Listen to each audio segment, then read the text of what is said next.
Hey kids, you're listening to the internet's wettest podcast about video games, consoles, and pancakes. The SML Podcast. Prepare for the SML Podcast.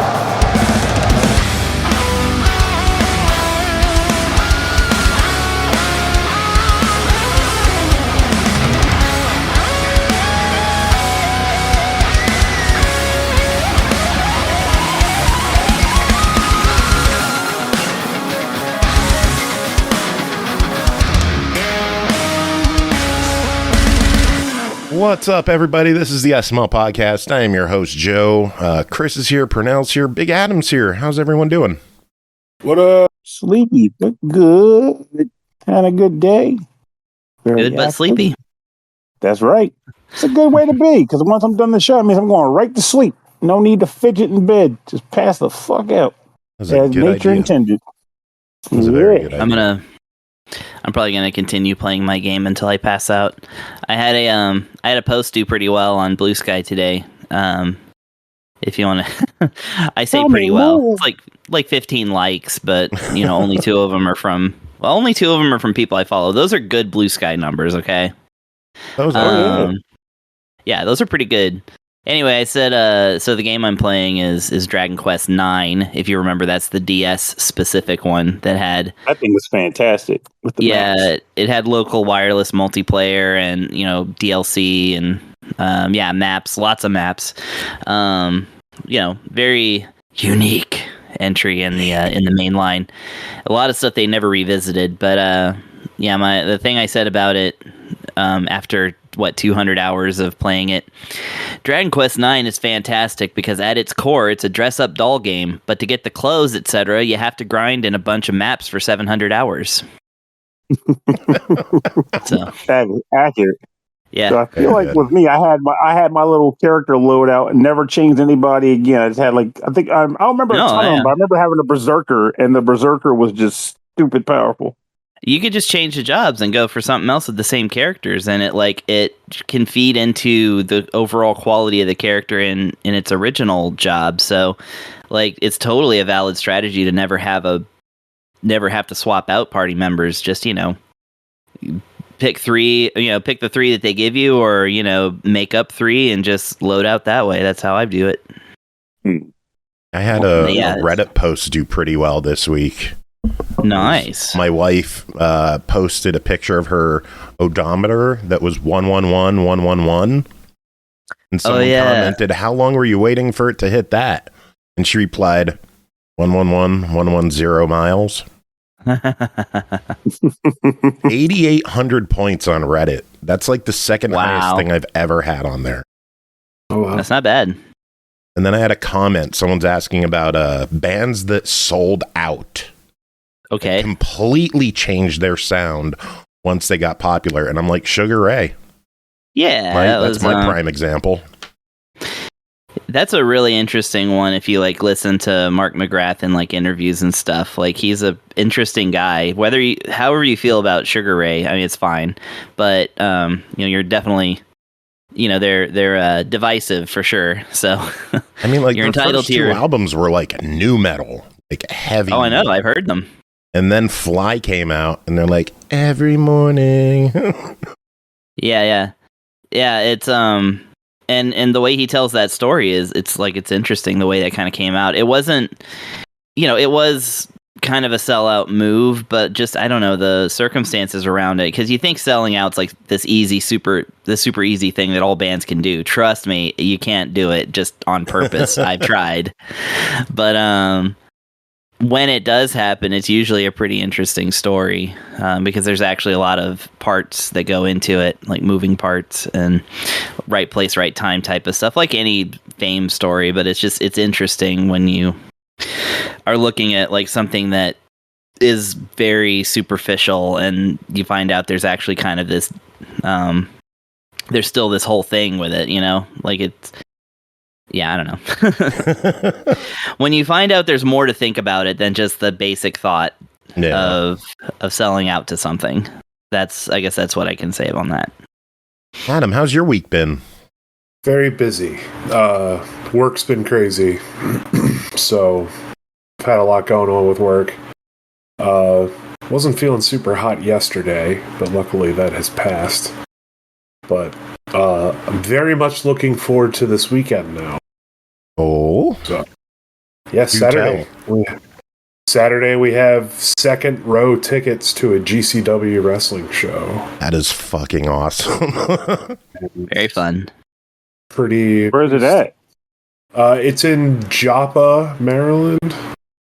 Oh, I didn't get wrestling that close up here. Northeast Baltimore County-ish. Get tickets, Pernell. Go watch wrestling. Meet up with Big Adam. That would not be a bad idea, except now I have to figure out what to do with the other days I got planned this weekend. It's very sudden, like, oh, that was like a month in advance. I learned that I was going yesterday, so. That's awesome. How'd that play? So did someone hook you up with a ticket, or it was like the event? Because like when wrestling happens, Adam's there.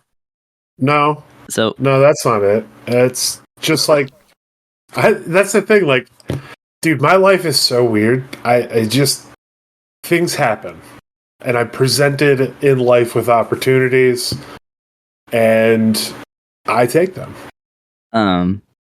Not related to wrestling, but related to the last minute thing. That's actually something that happened to me recently. Is I played a show with my band, and then later that night, the drummer invited me to to see one of my all-time favorite bands that had broken up over 20 years ago that were playing that night because they got back together for a tour. And I was like, yeah, the band Soul Coughing, if you remember them. Oh, I remember them. Yeah. They're Soul Wheezing. Pokemon joke. Nice.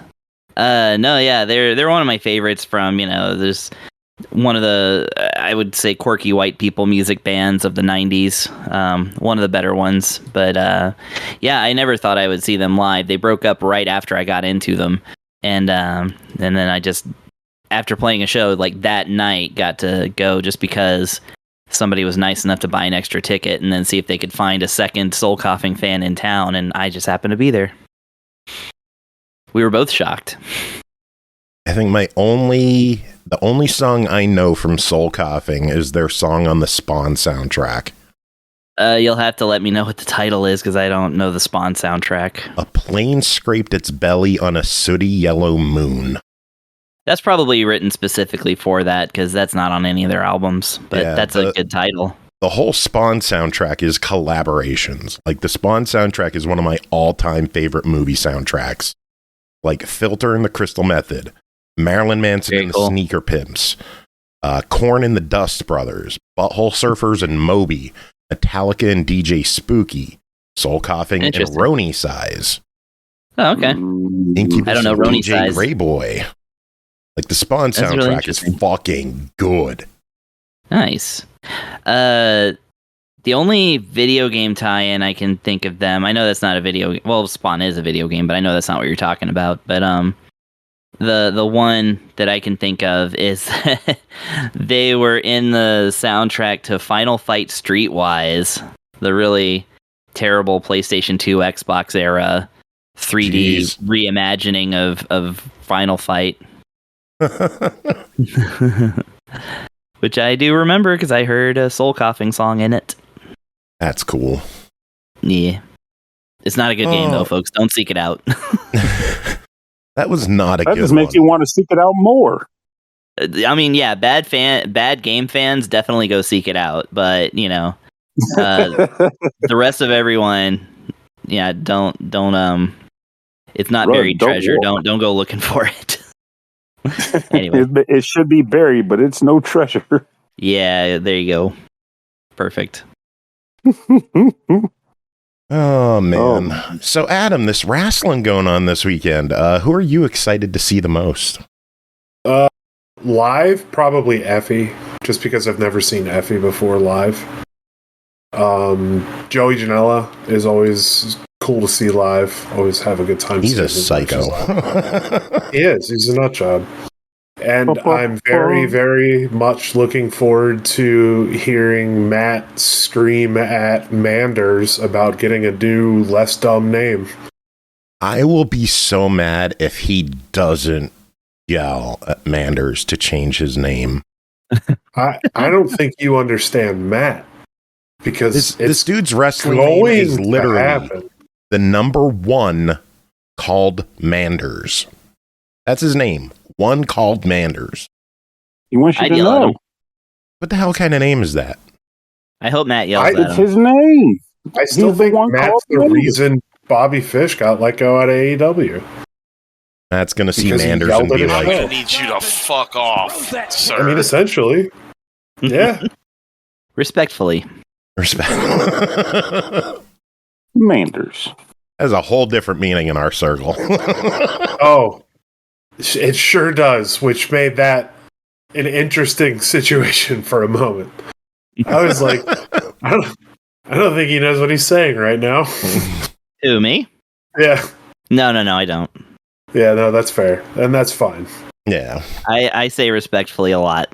It's just in so do context. we. So do we. Right. Anytime there's a women's match, like, we are so full of respect. Oh yeah, no, I get that. Yeah, no, that's in other circles too. That's I think I know what you're saying. A heavy amount of respect. Yes. Yeah. Oh, should we talk reviews? We got a handful. I know everyone's tired. Should we blaze through these? Okay, I just want to say that I love that the first couple of titles like really sound like the kind of games that you would talk about if you're at your tiredest. Anyway, just looking at the list. Heck, my game too, actually. The way you have it written. The way you have my I know that this isn't the title of my game, but the one that you wrote down is just Artwork 2. And and I just love that. I don't know. Only the most artwork will do. You guys heard Artwork on this episode. Yeah. Anyway, I'm sorry. I keep derailing because I'm drinking caffeine now. So please just so am I. Bulldoze over what. Yeah. Nice. I like those. So please just bulldoze over what I'm saying and proceed. All right, Adam, you ready? Sure. Knock this out and go to sleep. Yeah, that's what I'm gonna do. All right, first game to talk about tonight is World of Goo 2, developed and published by 2D Boy and Tomorrow Corporation, released April 25th, PS5 and PC for $29.99, iOS and Android for $9.99. Previously available on the Switch. Build bridges, grow towers, terraform terrain, and fuel flying machines in the stunning follow-up to the multi-award-winning World of Goo. The world is beautiful, dangerous, and evolving. Adam, what is World of Goo 2? Goo 2. Electric Boogaloo. Yeah, right. So I was actually a huge fan of the first game, the World of Goo game. It actually harkens back to my time in the game development industry, because that's when I got my hands on it. I believe that's when the first game came out.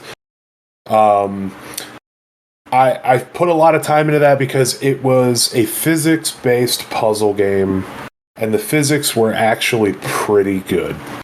And at that time, they weren't super common. There was stuff like World of Goo and stuff like Crayon Physics Deluxe, if you remember games like that. But they weren't super common. Anymore, obviously, the landscape has changed, and that's not quite the case anymore. But World of Goo 2 really did take me back to that time period, and still, as I'm going to be working through it, because I do intend on finishing this one, really harkens back to a really fun time in puzzle games, when puzzle games were still kind of easy to figure out, but hard to master. It's like that, the motto for that game, Othello, a moment to learn, a lifetime to master.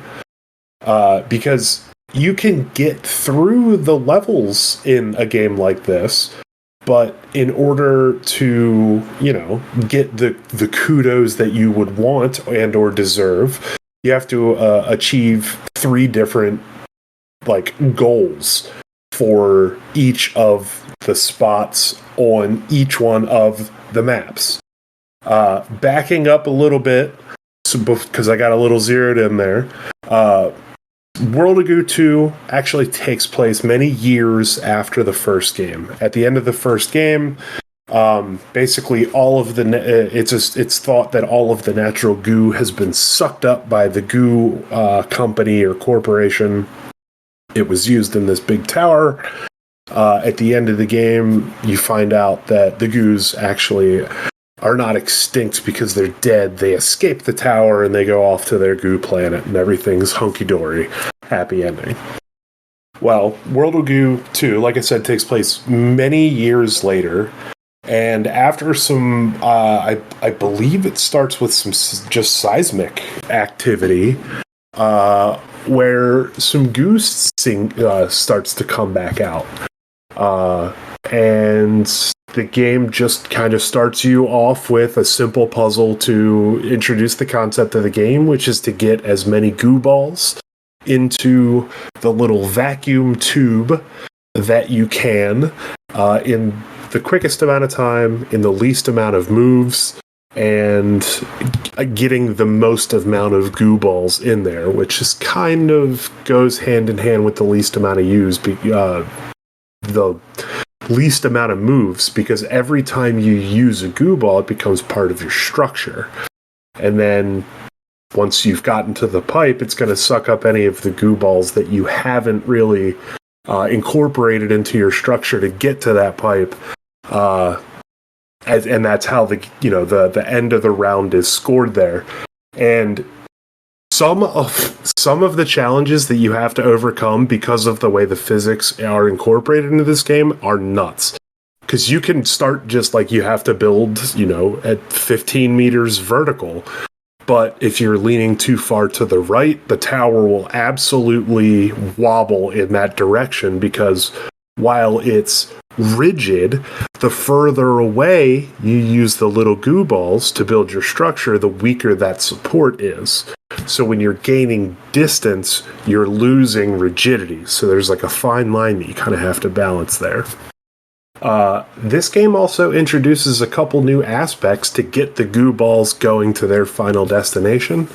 I've only gotten through the first 2 chapters thus far, but already there are these goo cannons that shoot the goo, or well, it's just the goo. It's just whatever scenario you're in. And you can actually aim the cannon and the way that the arc of the goo is going to go by clicking on it and dragging the little alive cannon's tongue out. And it acts like a trajectory arc. It's pretty cool. It's pretty awesome. There's also these clear goo balls that act as like a tubing system, or a conduit, I believe is what they're called in the game. And you can suck up goo that is not in goo balls to collect the goo. It turns the clear ones into goo balls, and then you get they've done so much with this game that I didn't actually expect. I just figured that this was going to be a physics puzzle building game, get to point A, get to point B. But they really actually put some flesh into this game, which is awesome. And that doesn't even mention the new way that they deliver the storylines. The animations are so much cleaner. They're so much better. The sign work in the game to instruct the player of not only the storyline of what's going on, but the missions, what to do if you get lost, how to get unlost. They really did a service to allow just about anybody to enjoy this game, good at puzzle games or not. I've only found myself getting stuck a couple of times on maps, and it was just because I wasn't thinking all the way through before I started, making moves. It's easy to get ahead of yourself in puzzle games, and I tend to do that to myself. But that being said, like I said, this game is very good at putting you back on track if you fall off track. The going back to the storyline, the first chapter is all about how not only the seismic activity bringing the goo back, but you also come to find out that the World of Goo Corporation is now known as the World of Goo organization, and it's like a parody on mega companies that are known to like pollute the universe, who do like green initiatives and say that, like, we're reducing our carbon footprint and that kind of thing. Like, it's a total parody of that. Instead of like in the commercial for the Goo thing, instead of the pipe going up, it's a big leaf or like a vine with a leaf at the end. And then once the commercial goes off of the big screen, everybody's like, let's go shopping like good consumers, and they all scurry off, throwing their trash everywhere. Like, it's a play on consumerism, obviously. Like, that's the message behind it. But it's got an insanely cartoony story to it. Coming to the end of the first like level, which is, I believe, is called the Very Long Road or the Very Windy Road, something like that. You basically find out that there is a giant creature that is the landmass that you're on, and like all of the goo balls are currently living on its back, like all of the goo balls that it controls, and like it's like breathing fire, and it's just nuts. There's just way more. I couldn't actually get over how much in-depth story goes into this, because when you get through the first level, you go into the second level, and it's literally the factory from the first one repurposed into a satellite station, which is awesome. I would have never expected a Goo puzzle game to have an in-depth story. Even when Joe was like, hey, do you want to review this? I was like, that's cool. It'll be a fun little puzzle game that I can play for a little bit. And then I actually got sucked into the storyline. Like a storyline of a puzzle game. That's weird to me. I've never had that necessarily happen outside of something, let's say, Portal. You know what I mean? But yeah, I mean, I kind of rambled a bit there because I'm very tired. But this game is a lot of fun. It's challenging in the right ways, but it's forgiving in the ways that allow you to continue to have fun without hitting your head against a brick wall. A lot of puzzle games out there, if you can't figure out the puzzle, you're just cooked, and that's how it works. You figure out the puzzle to move on to the next thing. This is a good bit more, like I said, forgiving, because the barrier to the next stage, so you can continue on the story, isn't necessarily terribly hard. But there are those 3 flags that you can earn on each and every puzzle if you want to push for, greatness, if you want to be an achievement hunter, if you want to be the person that earns all the trophies. That challenge is there for you. You don't even have to change modes or difficulties or anything like that. It's just the way they set it up is pretty cool. The people that want to see the story and kind of, get lost in the cartoon world, kind of like I did, can do that without, again, beating without it feeling they're beating their head against a brick wall. But you do have that element of challenge. Oh, well, I'm getting, all 3 flags on every single level. And if you can do that, more power to you, because I do not have that capability. Very, very fun game. If you like puzzle games, check this out. If you liked World of Goo 1, or you had World of Goo 1 long time ago when that game came out, over a decade ago, this is a must-have. Especially if this game is, you said it's $30 retail right now? Yep, $30 on PS5 and PC, $10 on mobile. It's or Acolyte wants to know, is it good? Yes, it is good. Very, very good.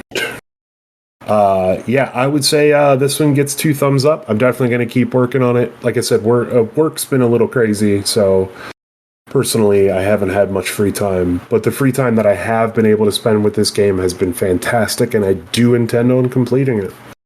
All right, sounds good. So $30, your official verdict is... buy it if you enjoy puzzle games at all. Like, if you enjoy puzzle games at all, this is a great buy. Absolutely go pick this up. Awesome.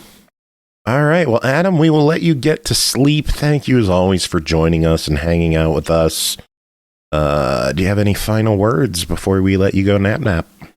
If the devs are listening, I'm sorry for being a space cadet while giving this. I may or may not be involved in intoxicating scenarios right now, but that's standard dish for this show. Stoned is all get out, but that's fine. And go buy World of Goo 2 to those that aren't developers, because obviously they get free keys.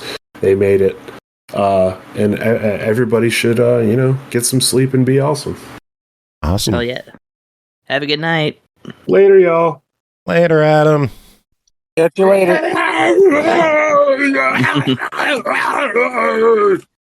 That's his chivalry war cry. Was that in real time, or was that a sample? No, that's a sound clip. Okay. Yeah.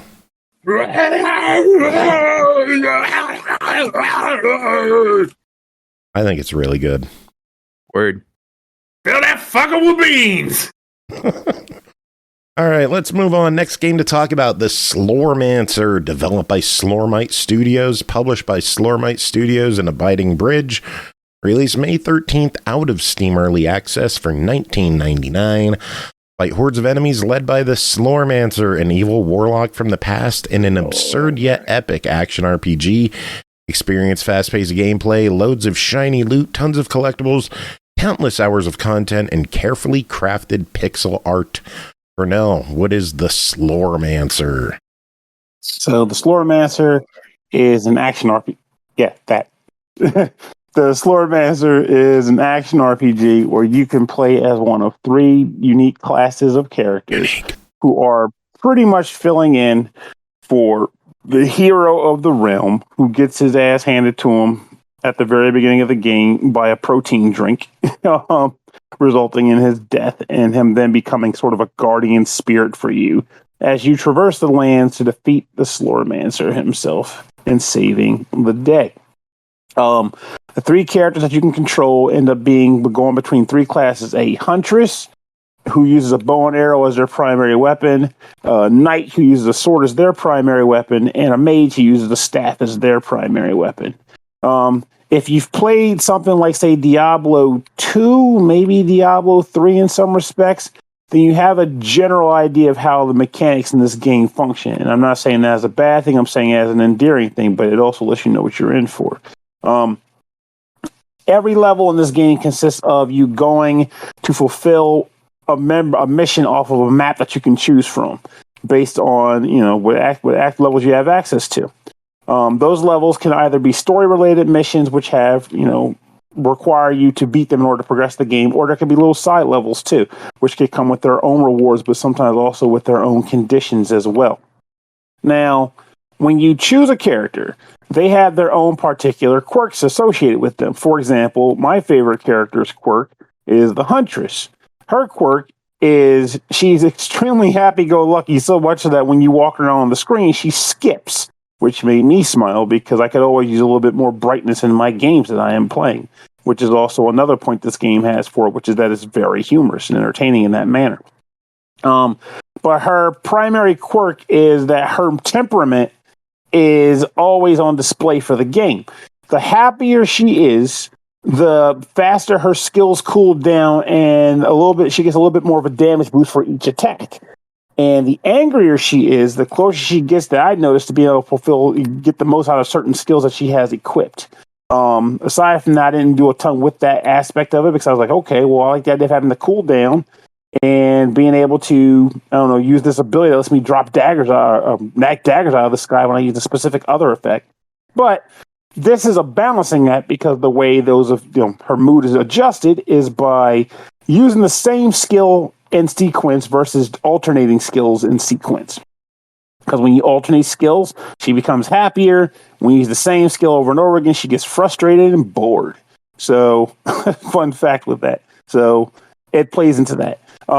Then the maid has a specific quirk where every time he casts a spell, the spell comes of a specific type, which alters a specific ring that he has, which determines other added perks to his skills that when he uses them.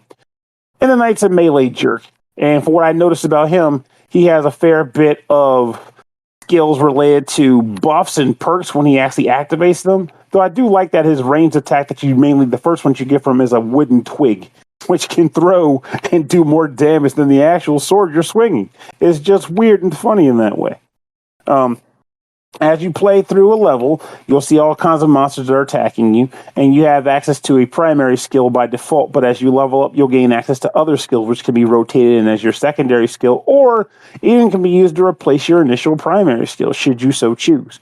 One thing I wish this game offered, though, is just the fact that I know there's like other options you get for equipables, but I wish I could use more of my basic attacks at one given time, because I want to use more attacks and not have to switch them over and over again, but especially because each of those skills level up too. But you basically switch between your primary and secondary skills, and then eventually you'll unlock specialization, which allows you to choose one of three, I guess, class-esque ability structures for your character, which determines pretty much their play structure and how to best utilize them. So, for example, in regards to the Huntress that I like so much, if you're a big fan of being happy, you'd want to use the Mistwalker because a lot of her perks involve her being happy all the time. And if you like being angry all the freaking time, you could be the Sharpshooter because that primarily focuses on her being angry all the time.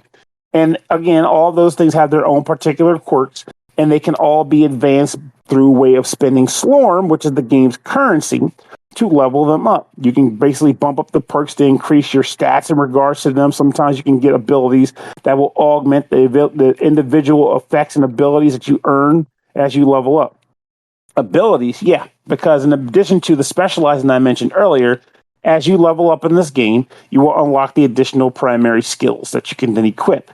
But then the more you use the actual attack, you'll unlock the ability to also unlock perks for that specific attack, whether it might be something that lets you unleash a rain of arrow death quicker than before, or like I mentioned earlier, sometimes you might be able to unleash those arrows and then occasionally have a trap fall out of the sky on top of the arrows themselves. If you find a skill that you like a lot, you should use it a lot because that will unlock more perks for that skill to become even better. But of course, the game is variety and spice of life, so you should rotate a lot to eventually see what is the best thing that you can gain with the abilities you have. You can level up your character by by killing things. You can level up your skills by spending Slorm on those. You can spend Slorm to purchase items at a store. There's tons of loot you find on the ground, which can be equipped to give your character decked out stats and perks. And your weapon also levels up. As you get new weapons, you get the ability to level them up by using them, which makes them stronger too. That is to say, this game is a lot of grinding, beating things up, leveling up, and then doing it again. And some people will say that as being a negative. And some of those people would be right. But then there's other people who play Diablo. And that's pretty much what Diablo is. Beating crap up, getting better gear, getting, better skills, and doing it all over again. Until ad nauseum. And this game does that very well too, I think. The environments are pretty much, I don't want to call them randomized, but they sure as heck feel like it at times. But again, I don't care. Diablo's environments were generally randomized too, and I didn't notice it so much in those games because I just wanted to kill more things and get higher stats. It also helps that the humor in this game is very much on point. I like the fact that characters are never serious in this game. None of the incidents are very serious.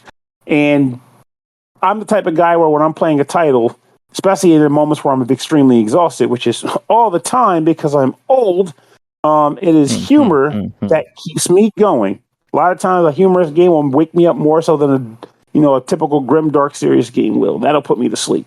So kudos to the writers of this game for keeping me laughing as I played through it. Overall, I can't really think of any negatives that I even have for the game. The menu system is pretty slick. I appreciate it. At one point, I remember thinking that I was going to be unhappy with the text size being so small, but you can adjust that in the settings screen, so I can't knock that. Like I said, just wish I could equip different skills under this primary and secondary skills as opposed to having to switch between those. But maybe that's intentional so that you focus more on the other skills you get later in the game. But with that said, those were my main general gripes for the title. And I also will say, even though I preferred the Huntress, I think every character in the game is generally fun in their own way. So I don't see there being a moment where I'd like, oh God, or let me try. I don't say I'll foresee it. I never saw a moment where the game was like, okay, you have to use the knife for this level, and I go, oh God, not the freaking knight. He sucks. Never happened. So I like all the characters. They all play in their own unique way, but I gotta admit, I have my favorites. So be it. And yes, right. So ultimately, I do believe the Slormancer is a good time to play. Oh, the other complaint I had that was not a real complaint because I found it in the settings. At one point, I was upset that the game auto-aimed as I did the dual sticking, but there is actually a setting that you should likely utilize where you can set it to semi-auto or non-auto at all. So if you want to be in full control of the twin stick aiming, knock yourself out. And also maybe switch the primary, secondary skills to the triggers or bumpers if you're playing on the Steam Deck or a controller like me, because having them as the A and B buttons when you're also using the thumbstick to aim your weapon, maybe not so great. But back to what I was saying before, I do think this game is a good time, and it does come recommended by me, but I should also do the thing that you do with the official verdict. Yeah, it's a $20 game. If you buy it in the next week or so, it's $14.99. So jump in early and you could save 25%. But at $20, what's your official verdict? I think it's a buy. I enjoyed my time with it, and I feel like if you're a fan of Diablo of the more classic style, I think you'll be a fan of it too. Very good. All right, let's move on.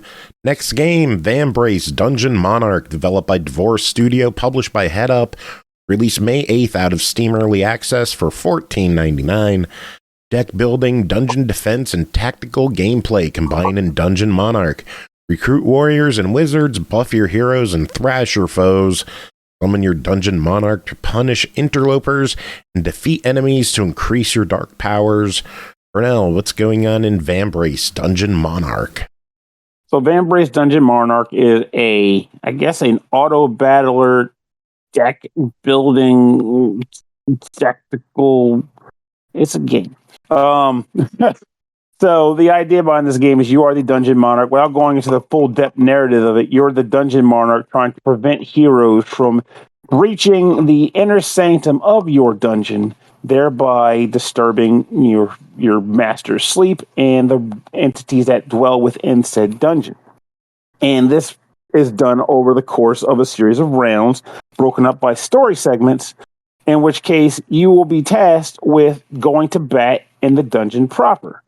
So what that means is, at the beginning of a round, you'll be faced with the layout of the dungeon. Think of it as a series of paths connected by, or rather, phrase that, a series of nodes connected by pathways, leading from the top of the dungeon to the bottom of the dungeon, narrowing out as you get further down. Enemies come in from the top, occupying any one of the spaces that exist at the top of the dungeon. And once they're there, if they are left unimpeded, they will progress deeper into the dungeon. That is bad. Fortunately for you, though, you have armies of the damned, or maybe not so damned. I think they get a bum rap in that case, that are working to stop them from engaging. And the way you work with them is, as the main character, you can spend resources, specifically like the resource that determines how many units are allowed to be on the map at any given time, to place them on the board. However, to start with, though, you might not have any at all. And in order to get more of them, you have to actually go into a sub-menu which allows you to purchase units from a repository that the game provides to you at that given time. So you might see enemies that take up 3 of your unit resource slots, or might take up 1 unit resource slot. They all come at a cost. You pay that cost, they go into your reserves. And then once they're in your reserves, you can go back to the battle screen and slot them onto a spot on the board. Every character has their own stats. They have their own special perk, and they have their own, class or family of creature they reside within. The strategy in this game, It's surprisingly, layered considering the fact that it is an auto battler at its core. Depending on what family the monster is in when you place it on the board, there is a counter that you embrace that's on the left side of the screen. And the more of a monster's family type that's on the board, the stronger that family is. And they actually get perks that buffs them all up. In addition to that, another element that I'm going to talk more about later in the game, being the cards, are also buffed up sometimes based on if they have a specific perk associated with a family of monster. So, once you load out your monsters and you set them up ready to go, you can also, before the turn is up, spend mana to play cards that are in your hand. Cards come in two forms in this game. They come in basic attacks and whatnot, in which case they affect either one tile, one enemy, a series of tiles, or like a multitude, like the entire dungeon. They cost mana to play, and when you play them, you select the location you want it to affect, and it will do its job. Easy peasy, lemon squeezy. But the other type of card can only be played when the main character, that being you, the Dungeon Monarch, is summoned onto the battlefield. You can choose a spot on the board to summon them to get down and dirty with their own bad selves. And when they come down, they generally will have an effect on the entire battlefield as far as like buffs and like fear effects on the monster or the enemies that are encroaching on your dungeon. But then, now that they're down, if you have the mana to do so and you have the cards in your hand, you can spend Monarch exclusive cards that have very powerful effects and are good for pretty much clearing the room, or not, I'm going to rephrase that, clearing the room. Actually, not to the bed. Sometimes they are good for clearing the room. Not a whole freaking floor. You're that good later in the game. But for clearing general enemies out or entire enemies within one room. And that's a good way to do it, especially if you get a situation where you have your enemy, your character load up. So like you have 3 or 4 rooms, and 2 of those rooms has 3 units in them, but then unfortunately one room is fairly lacking in your units because you just don't have the slots for them. And then the game decides to be a complete tool bag and spawn the majority of the floor's monsters in the room that you have the lowest defense in. That's a good opportunity to drop the Monarch on their asses and lay the town. I honestly do like that aspect of the game and having that sort of like character nuke that can be placed at any given time, or not any given time, because they do have a cooldown if you send them back, but otherwise any given time. However, you gotta be careful. You don't want the Monarch to take too much damage while they're down. You want them to get in, do their job, and get the hell out. In addition to that, there's also structures you can acquire. Those structures come with a variety of effects that can be used to bolster your defenses too. When you take a structure, you build it somewhere within the dungeon layout, and it affects your dungeon in kind. Sometimes, again, it can affect the floor. Sometimes it can be used for representing monster families to give a better buff and beef up that progression track I was telling you about earlier, and a variety of other effects too. And of course, you can get more cards as you play through the game. Sometimes as a reward, sometimes at a vendor. And by doing that, you can get to the deck building part of the game where you can swap in and out cards as the situation arises. For example, you might find yourself playing through the game and getting really attached to, Night Stalker monsters. Might be a good opportunity at that point then to, revise your deck a little bit to start making use of Night Stalker cards that can be brought as or earned in packs as rewards. Because that's the other thing about this. When you finish an actual level, in addition to like the rewards you were getting throughout the level itself, you can also get a series of rewards. You might be able to purchase a perk, or not purchase, select a perk, or select a skill, or even a card that can be applied to future sessions. But you also get to choose what I basically describe as a pack of cards. The packs are being broken out based on the different monster families that I mentioned before. So whether or not they are used within that family, if there's like a ratio to them, I don't know. My take based on what I've seen was that if it pertains to that family, if I want more Night Stalker monsters, I'll choose a Night Stalker pack if it's available, and I'll get cards, whether it be perks or monsters associated with, or not perks or monsters, but perks related to Night Stalker creatures. So the one gripe I mainly had about this game as I played it is, I'm on a Steam Deck, mind, so maybe this isn't an issue on the PC, but everything still seems to be primarily built around the keyboard. So despite the fact that I'm on this system, it doesn't have like, I don't want to call it true controller support, at least from what I can tell. It's more so I'm just having auto binds that I just kind of figured out based on using the mouse on the thumb, the Steam Deck mouse, and then clickers, and then the B button. But otherwise, everything's displayed as keyboard letters still.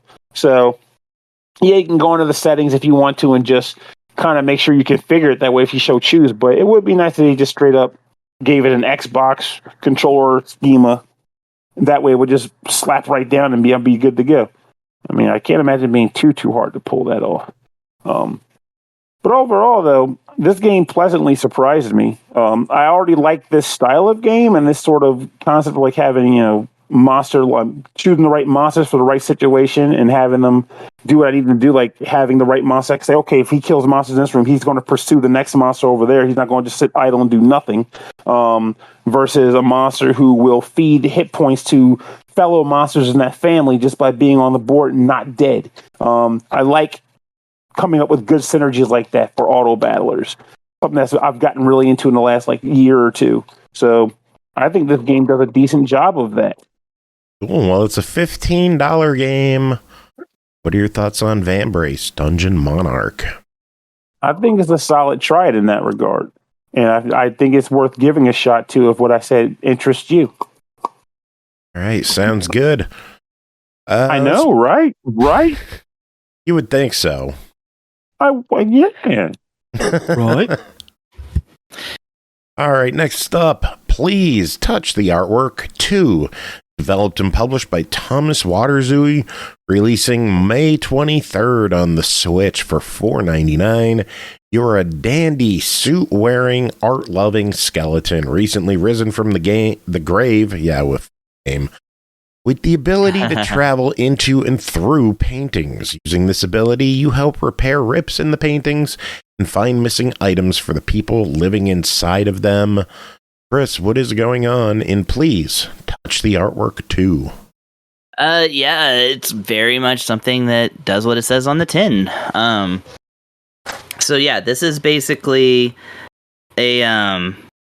so it's like a point and click, essentially, like a point and click puzzle game, but it's much simpler than other games in the genre. The biggest draw of it is the fact that it utilizes actual works of art. So if you didn't know, James Ensor, Belgium's famous painter,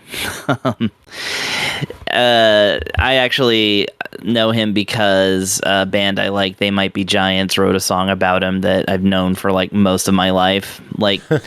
I've definitely known the song longer than I've known who James Ensor was. But it does feature a lot of his artwork. Like I said, he did enjoy to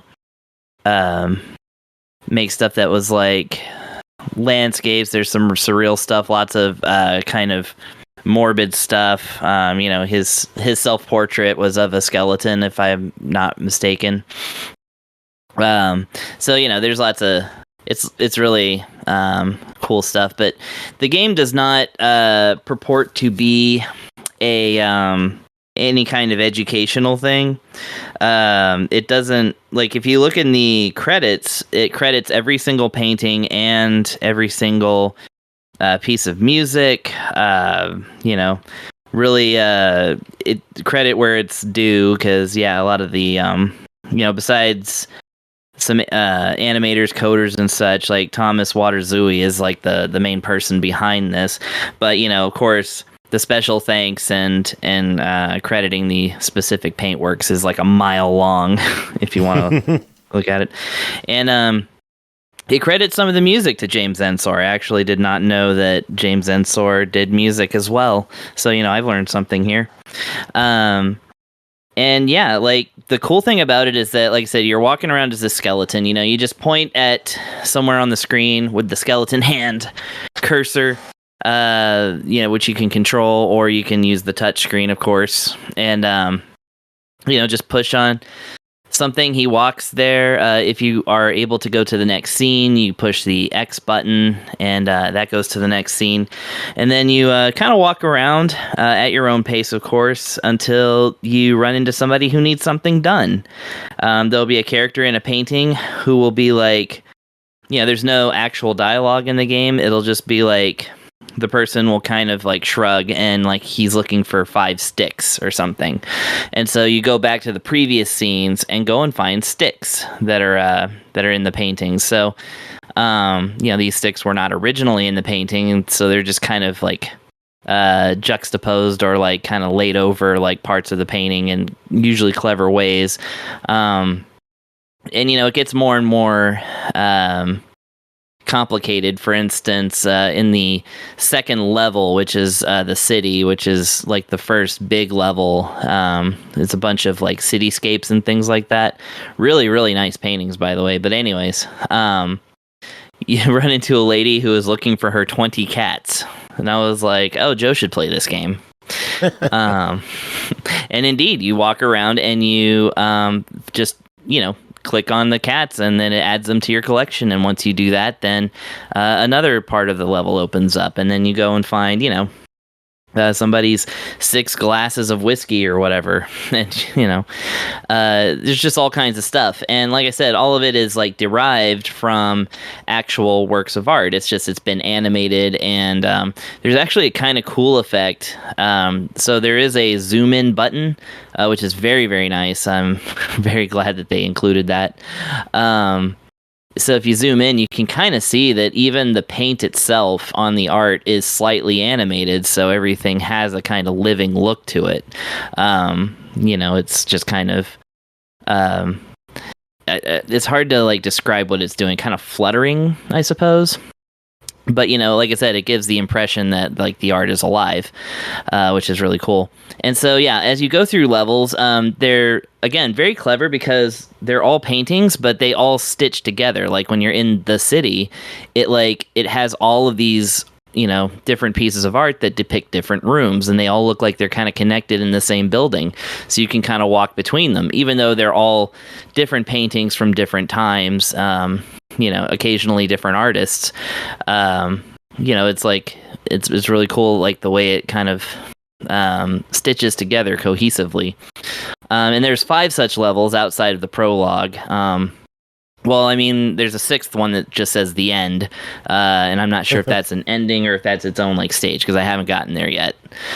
But so on top of like finding the objects, as it were, in the paintings, you're also on the on the tail of a weird criminal of some kind who is using his knife to cut out parts of the paintings and like damage them, and you can like kind of see the frame underneath and such as he cackles and runs away. Once you have solved enough puzzles that you can access these holes in the paint, you go into another mini game where you basically patch up the painting from the back. Whoa, kitty cat. Yeah. You basically do this mini game where you get to patch up the painting from the back, so like the back of the canvas. And those kind of games are like a kind of how you're supposed to like trace, they got those things where you have to like trace a certain shape without in one continuous stroke without like going over the same line twice or something like that. It's kind of like that. So there's like a kind of painting repair mini game, as it were. And then also there's another game that it has you play, which is straight up the highlights for kids, spot the differences in these paintings. And it changes one painting in a certain way, and when you click on it, then it will circle both the original and the altered version to kind of show you. And those can get kind of complicated, actually. It took me a while to do the first one. Now, if it is taking you too long, there's a very simple but effective hint system.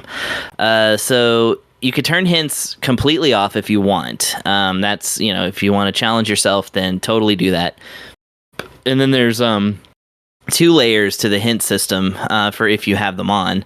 One of them is that there will be it'll show you what you're looking for, a little icon, like the cats, for instance. It'll show a cat at the top of the screen. It'll show the number that you need to get, so like 20, and it counts down from 20. And then it'll show a light bulb. If the light bulb is on, then that means that there is at least one cat in the scene that you are in currently. And once you have cleaned out the room that you're in completely of cats, then it has a little red X that goes over it. It means like, there's no more cats here. And then, you go to the next scene. So you can kind of keep your inventory as far as that goes. You're not just pixel hunting in a certain like square. And some of them actually do really become a pixel hunt because they hide those things really good sometimes. They hid crosses in the city once, and those are really hard to find. If you click on the light bulb and you're like, okay, I actually do want to know where one of these is, it'll briefly circle what you're looking for, so you can just solve it that way. Just skip it. And that's totally fine if you're just kind of getting tired of it and you just want to move on or something. The other thing that I really like about this game is that, and this came in real handy again in the second stage, it has a toggle for disturbing noises or distressing noises. So, when you touch like a cat, for instance, then you'll hear a like something like that. That's fine. But there's one room where this guy is, because it's a dinner scene, this guy is just constantly eating. And, of course, some people are very sensitive to that. So if you have the distressing sounds turned off, then you won't hear him eating, but you'll hear everything else. So that's I feel like a lot of games should do things more like that. But yeah, it's mostly, like I said, digging on the music, and like I said, it's all like classical music, mostly all piano. Like I said, some of it by James Ensor, but also other composers. There is there's definitely one song that video game fans will absolutely recognize in a stage because it is a classical song that was more famously repurposed for a very, very popular video game. But yeah, so the God damn it. Okay, anyway, sorry. Wait 1 minute. Okay, I had to ban somebody from Facebook right quick. Oh, geez. An admin's job is never done. Well, yeah, there's a lot of spam stuff, and sometimes it gets pretty aggressive, so sometimes it's a little bit of an emergency. Anyway, that was basically it. It's really nice to enjoy these paintings. You won't learn anything about them. You just get to enjoy them and, listen to some tunes and interact with them in a way that obviously you could not in an art gallery or the internet, like finding cats or whatever. So yeah, I like this one. It's nice and relaxing and, like I said, educational in a way. And I love a game where you play as a skeleton. All right, well, let's talk about price on this one. On the Switch, it is $5. What do you think? That's in fuck it, why not territory, of course. But no, I'm going to say this is actually really good quality. It's not a brain teaser. Don't go in, with your college learning, thinking that you're going to really bust a muscle on this one. It is just a very cool way to interact with some really interesting artwork. I quite like it as a piece of art itself, and I'm just going to say that's a fucking why not. And of course, it's really great on Switch because you have the touchscreen interaction with it as well, although I definitely preferred to play it on the big screen because I like to zoom in and get all the little details and stuff. So, it's up to you. But, I really like this one. So go ahead and check it out.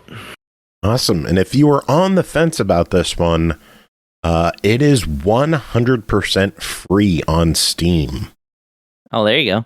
I love that Where's Waldo meets modern art in this cozy hidden object adventure. I have so many thoughts about that sentence on the Switch sales page.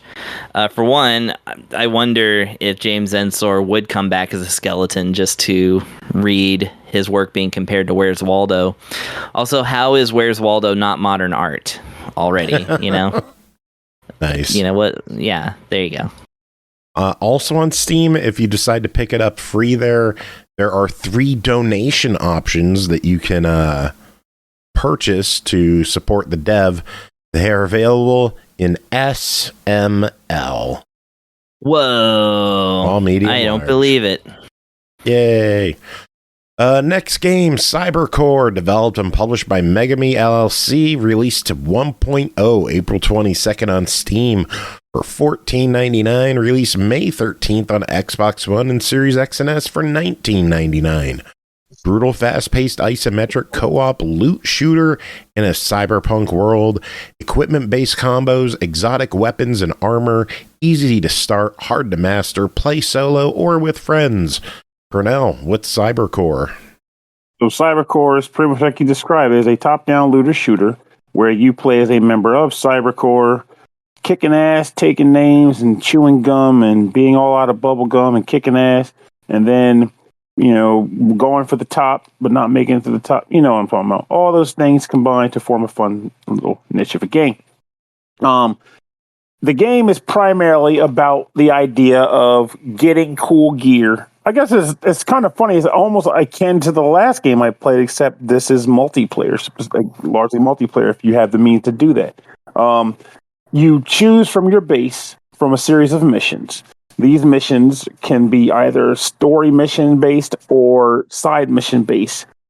And by engaging those, they generally tell you two things. One, the level of difficulty that the mission should be. And that is represented by a power symbol, basically saying you need to be like this level to ride this bike, which you may not have to be. I've definitely beaten levels where I was below the threshold for that power structure, but it doesn't matter. It's just there for your amusement and, you know, information. The other thing they'll show you is the list of loot that can be potentially acquired within a level. I do know you can spend resources to lock a loot item in if you so see something that you really like and you want to keep. I never did that, which is something I'll bring up later in the review, which is not a bad thing. It's just a Pernell thing. But either way, once you decide to choose a mission, you are on the field, kicking, going to business. Default, you have a few abilities. You have a melee weapon, which you can swing by pressing the B button. I'm playing this on the Steam Deck, by the way. And you also have access to a firearm. Firearm can be used by pressing the right trigger button. When you press the right trigger button, you pretty much fire bullets from your gun until it runs out of bullets or you need to reload, which can be reloaded with the X button. It does that thing in games where if you time the button press correctly on the reload, you reload faster. Possibly with a perk. That part I don't know. I just know reloading fast is a good thing, and it could potentially support your combo. So, what that stands for is once you're down on the ground, the levels are laid out, randomly generated. You are then tasked with getting from point A to point B to fulfill the goal. Sometimes it's like a capture the flag situation. Sometimes it's killing a target. Sometimes it's holding down the fort for a certain amount of time. Sometimes it's finding objects. You know the deal. And enemies will come out in full freaking force. When they come out, you can kill them. They'll be sometimes drop items or currency. But essentially, you want to kill as many enemies as you can when the time comes. Like, at least I do. I don't leave anybody standing, though the game really gives you the ability to do that anyway. Sometimes, while you're exploring these levels, you might come across little secret caches or boxes that contain loot, which you can then, should you so choose, equip it to your character and get stronger that way. Equipment comes in the form of 2 weapon types or 2 firearms, a melee weapon, helmet, leg wear, and chest wear. And all of these things have their own specific perks. Like, for example, weapons come in a variety of classes like shotguns, pistols, submachine guns, you name it, it's probably here, but not claws. Why aren't there claws in this game? That would be freaking awesome. The melee weapon is for melee purposes, and it's just pretty much, it has its own various stats. Essentially, there's a lot of intent for comboing in this thing. Different weapons with different perks and different stats that can be combined to suit a specific playing style. There's also skills that you can equip to the game, and skills are acquired by way of playing the game as well. And you get a number of things like, for example, the game starts you with a flash dash maneuver, which can help you kind of blink through objects so much so it's actually in the tutorial. But I very quickly swapped it out for an auto turret because, yeah, I like the idea of auto turrets kicking ass when I need them to. So you could pretty much customize your special skills to suit the needs of you if you're playing single player, or the needs of your team if you're playing multiplayer. You might find yourself wanting to put a defensive perk on your character because you want the other guys on your team to do all the melee, do the brawling. So you want them to focus their skills on things that are meant to increase their damage per second. So if you're playing with other people, you lucky bastard, choose the opportunity to synchronize and synergize with your teammates to decide what you want to equip and what you want to do. Once you beat a level, you are given a score based on how well you performed. You go back to the main base. Well, admittedly, if it's a story level, you might get a little bit of social content there. But otherwise, it's back to choosing another mission, getting back into the fray, and doing it all over again, but hopefully with bigger numbers, because that's the name of the game. Bigger numbers. Yeah, baby. But you might hear me talk about this and think this guy is really down on this game. He's not very enthusiastic about it. Well, no, I'm tired. You heard Big Adam earlier in the episode. We're all tired tonight. But that doesn't make this game bad by any means. It does a specific thing it sets up to do, and it does a good job of doing it. I think it would be suited better if I had other people that I was playing it with, because I feel like that would be a thing that would get me more going. But the way I play games like this, especially in games like this where the loot comes fairly quickly, is that I don't pay a ton of attention to the minor aspects of the weapons. I just look for bigger number and weapon type. So does it do more damage per second? Yes. Is it considered a rare quality weapon? Okay, that puts it up there a little higher. And does the electric bolt a bigger number than my old one? Yes. Well, then I'm probably putting it on. What about other things? Don't care about the other things. I just care about the type, the power level, and the rarity level. That's it. And armor, I'm just like, is the number bigger? Yes, and I'm putting it on. Yeah, there's likely going to be some fashion aspects going on with this thing, because the armor does come in a variety of different colors, and you can paint it and get it to look just the way you want, and that's there for people who want to engage that. I want bigger numbers, and I'm doing that. So if the game doesn't hit me with a wall before a certain point, you might find me ignoring a lot of the drops I get, even until eventually I'm starting to get my ass kicked by a random, synth agent that just appears out of nowhere and has way more health than anybody I've fought so far. Then maybe it might be time to review my inventory and see if something sticks out that trumps my level 2 gun. Oh, wait, a level 7 gun. Yeah, that's better. But yeah, I think the game is actually pretty fun. I can totally see what they were going for with this title, and I personally think they managed to succeed at getting that. Some people might complain about wanting it to be just a giant open world where they can just explore here and there to their heart's content. But at the same time, there's also something nice to be said about is pick up and play. Choose a level, fulfill the mission, wrap it up, get some new gear, and either do another round or go to bed. I'm choosing to go to bed, but after proclaiming this game to be a decent time. All right, well, it's $15, $20 on Xbox. What do you think? I think it's a buy it. Or try it by yourself. I think it's definitely a buy it if you got friends to play multiplayer with you. Awesome, sounds good. Next up, Andy Sperry is joining us. Andy, how are you doing? Hey, Andy. What's up, guys? Andy. How you guys doing? How's it going? Word. Where? All right, we're on the tired side, but can't complain. It was a good day. It was a good That's what day. I heard. I heard everybody's tired today, dude. It's my classic SML podcast, dude. Everybody is taking a nap. Oh, come on. We're not that bad. Sometimes we have life in us. Sometimes we're all drinking Red Bulls and partying like it's 1997. Yeah, I got caffeine in me. That's not exactly life, but it's a good way to fake it. It's late for you guys, and I totally understand that too. I'm West Coast time too, so it's a little bit earlier for me, but it's late for you guys, so I totally get the tired feeling for sure. Oh, you got it good if you're talking about late. Or you're talking about West Coast time. I'm doing great, man. I mean, I just got back.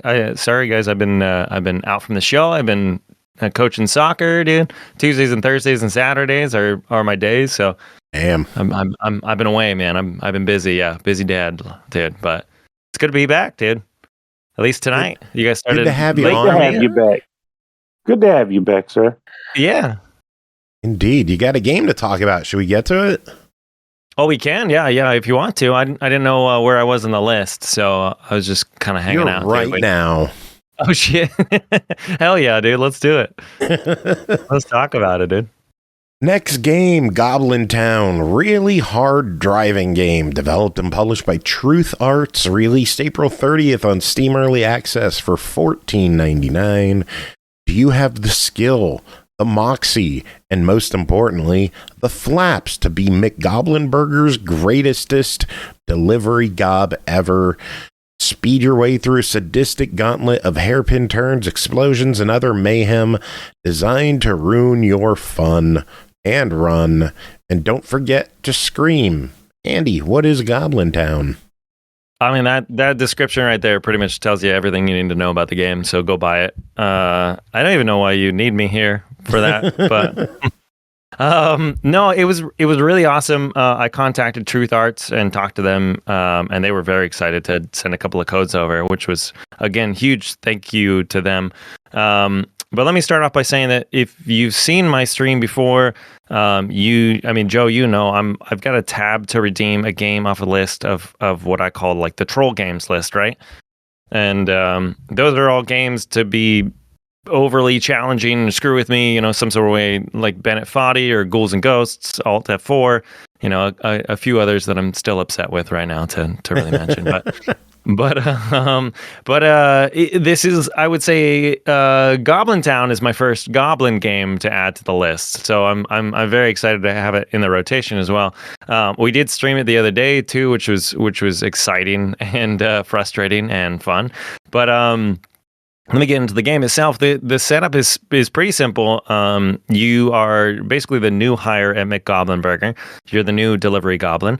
And you need to take this juicy, delicious, probably gangrene burger up to the highest peak in Goblintown in record time. I guess there's not really like a time on it. It keeps track of time, but it's just kind of, you know, McGoblin is all about whenever you make it up to the top, you're good. So you hop in the company's rickety ass vehicle and they tell you good luck to drive up this crazy road. So the road up to the top is difficult, arduous, really hard as they describe it. It's not an easy game. It's a winding road with twists and turns. Breaks off in some points. It's full of explosive barrels, just random old refrigerators, punching gloves that'll knock you off the track. Giant swinging hammers, and pretty much like certain death on either side of the pathway at all times.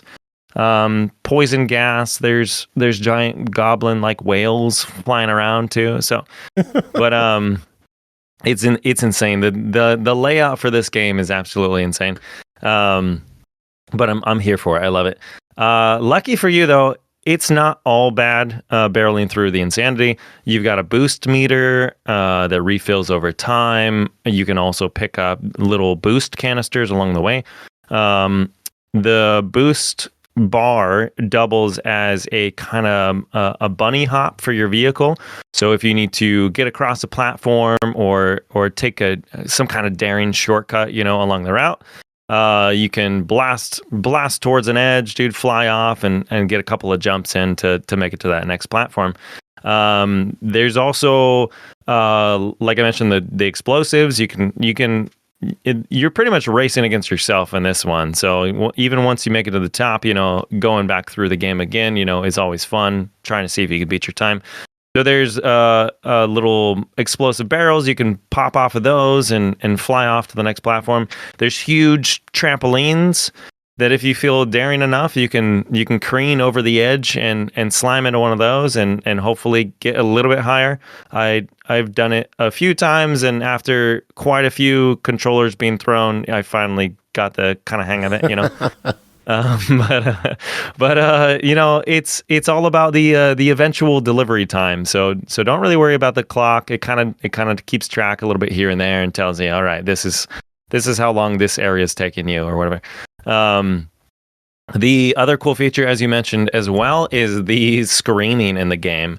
And so I played this on stream, as I mentioned, and which was really fun to do because I'm just randomly yelling profanities during the middle of the stream, which is kind of what I do anyway. But this time, you know, it was for a purpose. And and that was to slow down the vehicle. It pretty much slows down space and time, just in case you need like an extra second to kind of like correct your situation. There's a kind of a bounce sideways dash that you can move, and then being slow definitely helped with that too. Slow in the game, not slow mentally. But I know I often mistake those. But sorry, I was looking back through my notes.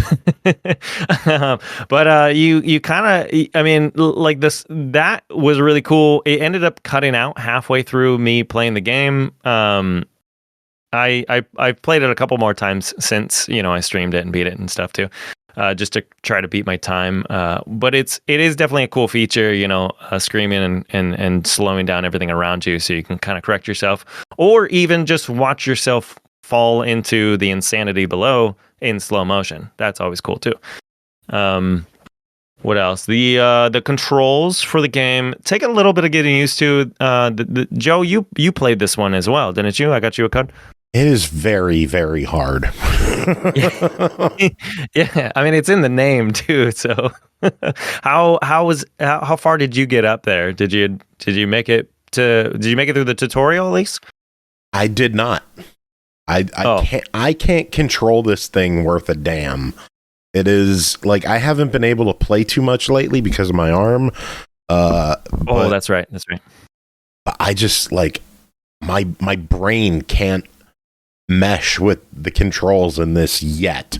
I'm working on it. Keep trying, man. It is one of those things that like I feel like these types of games fall into the same category as like Elden Ring, or like a From Software game where you're fighting a boss over and over and over and over again, and it's like you're going up the platform, just you get a little bit farther and then you fall off and you die, and then it starts you all the way back at the beginning.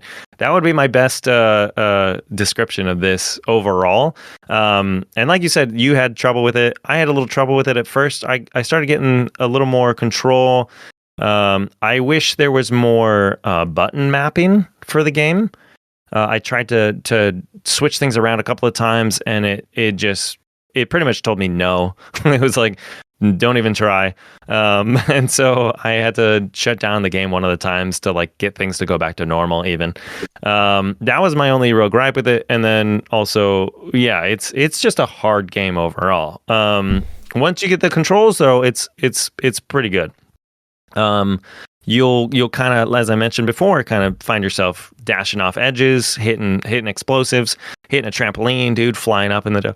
I did have troubles. I beat the game, and then I played it again the same night, and I probably got to the top in like half the time that I did before, using all the shortcuts and things like that.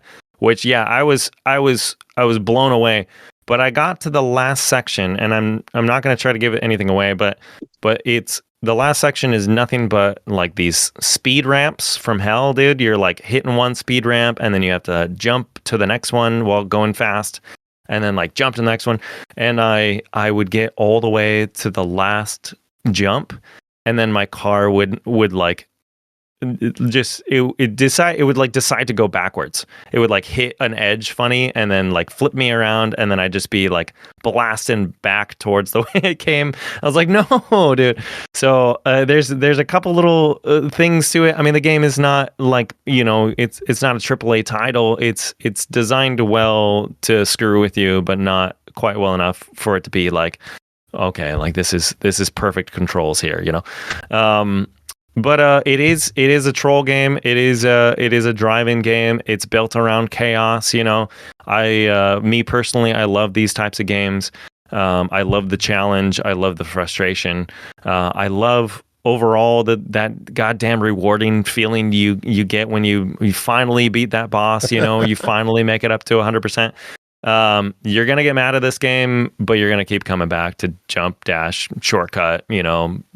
Try to figure it out. It is 100% as frustrating as it is fun, and I had a blast with this one for sure. Oh, well, it is $14.99. What is your verdict?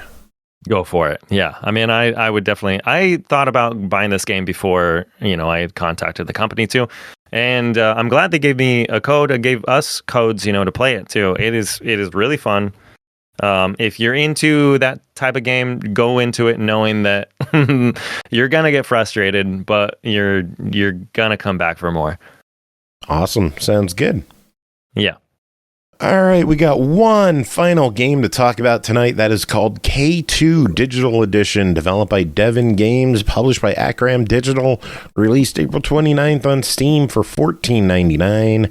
Easy to learn, hard to survive. Popular board game digital adaptation, consulted with real K2 climbers. Choose the right cards for the right moment. Rush to the summit before the weather breaks, or set up camps and prepare to push later. Play turn-based strategy with friends, AI, or in single-player mode. Pernell, what is K2 Digital Edition? So, K2 Digital Edition is an adaptation of a popular board game that has apparently been around for a while, which I did not know until I heard about this. But it definitely made me interested, and it also made me realize that this came before games like Summit, which I was more familiar with in recent times. So I wanted to give this a go. And what I came away with was a pleasant surprise of a game that involves, cautious movement and movement management. So, base concept of this game is that you control two hikers that are attempting to scale a large mountain. You might have expected me to say K2, but that is just one of many mountains that exist on this game. But for the sake of it, let's just say a mountain. You're scaling a mountain. Now, the way this works is that a mountain in this game is broken up into a series of, points of interest where you can stop at. So think of them as nodes, being at the base level of the mountain and the top of the mountain. Each of those nodes are connected by pathways. And they are all also broken up into pretty much like 4 different sections of... Are they okay? I heard some like a sneeze or something. No, just moving in my chair. Oh, at the edge of your seat, huh? I kid. So, the mountain is also broken up into 4 different sections. This comes into play when you factor in or evaluate the time of day, or the time of, basically the day of the expedition. So, in your hand, you'll have a series of cards. These cards on each turn are required that you select 3 of them before ending the turn. And these cards represent 2 things typically. Either A, movement, number of spaces you can move with that particular card. Sometimes it's a single type of movement where it's just go 2 or 3 spaces. And other times it might be more specific, like it might have a weird little arrow looking thing pointing up and or down, which indicates that if you use that card to either ascend or descend, again, based on the depiction on the card, you get a different movement. So, for example, it might say up 1, down 3. Obviously, ascending up 1, you can descend down 3. Now, generally, most of the nodes on the mountain come with a score. That is to say, if you get a hiker to reach that point on the mountain, you get points for that. So you want to traverse as much of the mountain as you can. Different areas of the mountain might require more than one, movement range to get there. Generally, it increases as you go higher up the mountain. Now, after you selected the cards, you then take those cards and distribute the uses of them. Oh, sorry, there was one other type of card I didn't mention, which is oxygen. Oxygen is used to do exactly as it says, replenish the oxygen of your hikers. Now, once you've chosen the 3 cards and decide to go, you are then able to allocate those cards between your hikers. So, if you have a hiker who's not doing particularly well with oxygen, it might behoove you to drop some bits on that bad boy so they can breathe. Because you don't want nobody to die on this mamma jam. Now, at the end of a turn, the day will change. And when the day changes, depending on what the iconography is for it, that will have a number of effects. For example, eventually as you start going higher up the mountain, movement might actually drain your oxygen. As in, if you stop on a location, you might lose one of your oxygen marker items. If you run out of oxygen in this game, you die, or at least that hiker will die. So one of the effects of the weather might be that regions, let's say regions 3 and 4 out of the 4 regions will have extreme weather, which will make the penalty for stopping at those zones even greater. A spot that might have taken 1 oxygen to stay there now takes 2 2 or 3 or worse.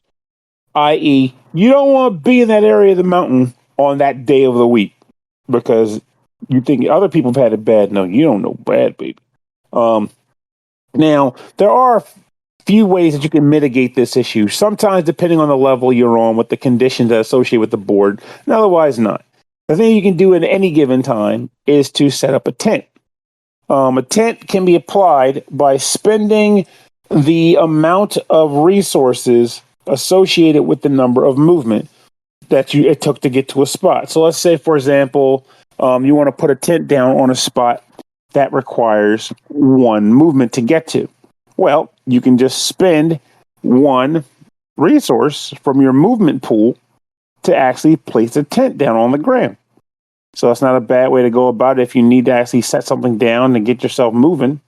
And then that's what you'll do. And then once the tent is down, a player that stays in that tent will get 1 oxygen item back per day that they stay there.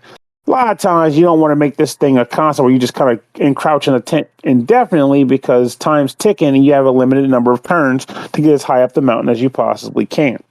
But if you find yourself in a situation where the weather just will not let up and the game does not want to give you the opportunity to make that special push to get to the top, you might find yourself building a tent and encroaching on a particular area or two of the mountain for a number of days before taking a crack at going upwards.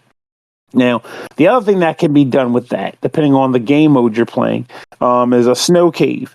You can build snow caves in the side of the mountain to get oxygen back, but they have a turn limit of 2 days before they disappear, and you can't use that area as a snow cave anymore because it goes away.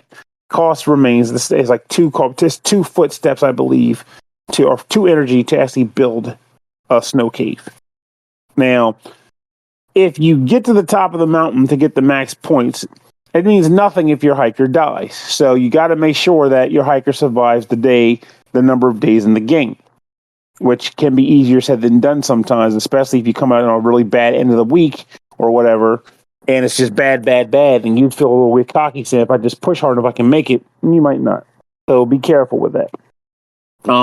There are a number of other little elements to this game too, as far as like different, like, traps or hazards such as crevasses, where depending on, I guess it's not called crevasses, but basically like hidden locations. So you might go to a spot, and once you reveal what's there, it determines that either A, it costs more energy to cross it than you originally allocated to do it, or it might collapse entirely, forming a crevasse, and now you have to double back around to find a way around it, which of course costs you energy that you weren't banking on having to use.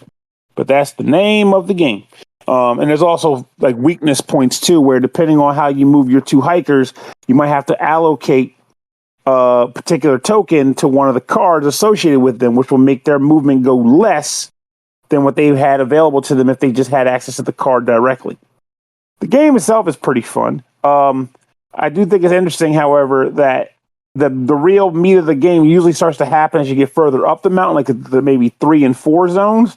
So those first 2, the first zone for sure, but sometimes the second section also, you almost like you're going through the motions just to get up to the part where all the danger's happening. And I'd also be interested to see how this would play out if I was playing with other humans, because with other people, you'd have to worry about people sharing spaces with you, which they are not able to do. So you can block people from going up certain pathways and force them to go the long way around or whatever. So there's some actual agency of movement in beating someone to a primo spot before they can get there and block you out of it. I do think this game is a lot of fun. I wish, I don't know, maybe some more fancy stuff would have probably made a weird difference for me, but then again, it would also change the game, because now when I have hyper, I have 2 fairies and a wizard climbing a mountain for no freaking reason that's different. But I like this game. I think it's a fun assessment to play, and it's not too long. And if you want to engage in some other elements, there's a campaign mode you can do where there's levels on it that come with conditions that the game wants you to fulfill, and there's medals associated with those conditions too. So it's almost like testing your medal and applying the skills you learn from playing single matches onto a grander scale. You're not required to do one type of board. The game has multiple boards in it as well, and they're not randomized. These are boards, I believe they're actually inspired or designed after the board game boards, but I could be wrong. I know the game had multiple expansions, but you can choose from any number of different boards in this game and play along that line, depending on, it makes them easier routes, harder routes, and sometimes they'll have those additional conditions like the ones I mentioned earlier. But Yeah, I think the game is a good time and it's a lot of fun to play. It does come recommended by me. I'm not going to go buy the physical board game now because, I mean, this is doing plenty for me, and this isn't the game I think will benefit from having the physical over the video. So I'm perfectly fine with having it digitally. As for you, I feel as though digital may well be the way to go. This is worth your time to play. Cool. Well, let's talk price. Well, actually, first, I'm looking at the Steam page, and it says it's the most popular board game about mountains. Are there other board games about mountains? Absolutely. I own one upstairs right now called Summit. There's multiple games involving mountains. I don't know where the popularity comes from. It's probably Board Game Geek or something. I bet if you went to look it up on Board Game Geek, it probably has a numeric rating on their chair or their BGG ranking or something. But in which case, that line might be true. Summit might be far lower down the scale than K2 is. Also, K2 has a pedigree. It's been around for a while, so I'm not going to dismiss that claim. I like when like games, have a claim to fame like that or something. Like, Big Nose Freaks Out is the most popular skateboarding game starring a caveman. Are you going to disprove it? I dare you. Yeah, exactly. So it's like board game about mountains does sound a little bit like a joke. But, I mean, that's so, the funny part. Given the nature of these things, I would not put it past them to be right. Like someone could have totally went to the marketing pool and said, let's go to Board Game Geek. Let's see where K2 ranks. Let's look up. Are there any other mountain-based games that are higher up the scale? Nope. Put it on the board. It sells. It's a selling point. Sometimes games just be saying things. Like I remember I had a copy of The Last Ninja on the NES. It was, originally that very popular Commodore 64 game, and they ported one of them to the NES. And the actual cartridge has a little banner on it that says #1 game of the, or it was like game of the year. It was something like that. And I was like, yo, this came out in 1990, the same year as Super Mario Brothers 3. I think you're going to need to reassess that a little, or maybe embellish a little on that. We need some clarifying statements that here. Kid and his brother that were trying to travel across the country to Philadelphia, Pennsylvania to be in the Right. championship. It was there. It happened. That would be amazing if The Wizard was actually about The Last Ninja. The Last Ninja in the last tournament. Yeah. Gotta get there, kid. Like Two Worlds 2 has a Game of the Year edition. Where? Yeah, that's amazing. Who ever called Two Worlds 2 a Game of the Year anywhere? What do you happen to know what the year was? I don't know. It's just, I mean, there's no year in which it's the Velvet edition. So that's awesome. 2019.5. Games just be saying stuff. They do.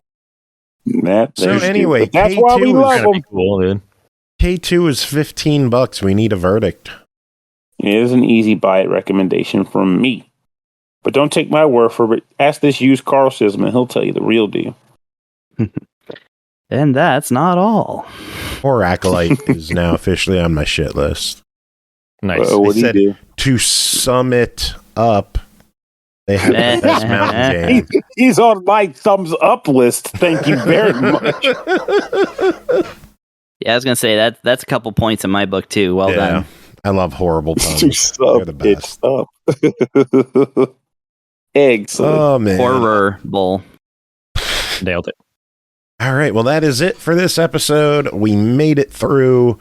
Big thanks to Adam for coming on, doing his thing earlier. Andy, thanks for coming on and hanging out with us. Yeah, dude. Pernell and Chris, thank you as always for being here, chilling the whole time. Can't wait to honk shoe. I don't know what that was. You don't like see sleeping. You don't see sleep spelled out as honk shoe me. That's pretty good. I do now. That's the Three Stooges version. Oh, I missed that. I haven't heard that sound effect in so long. Yeah, I always liked it. And they always have some like music box music playing. Who's got some final? Actually, we'll give it to Andy. Andy, give us some final words to end the show. Glorp, glorp. Glorp, glorp, motherfuckers. I have no words of advice for anyone. You're all a bunch of nerds for listening to us talk about video games, and we love it. Tune in next week. Here. I mean, for another Thursday. exciting episode. Will Pernell get the proper amount of sleep? Will Chris drink more Red Bull? Will Sperry be on the episode? We'll find out. Let's do it. Who knows? Next time on the SML podcast.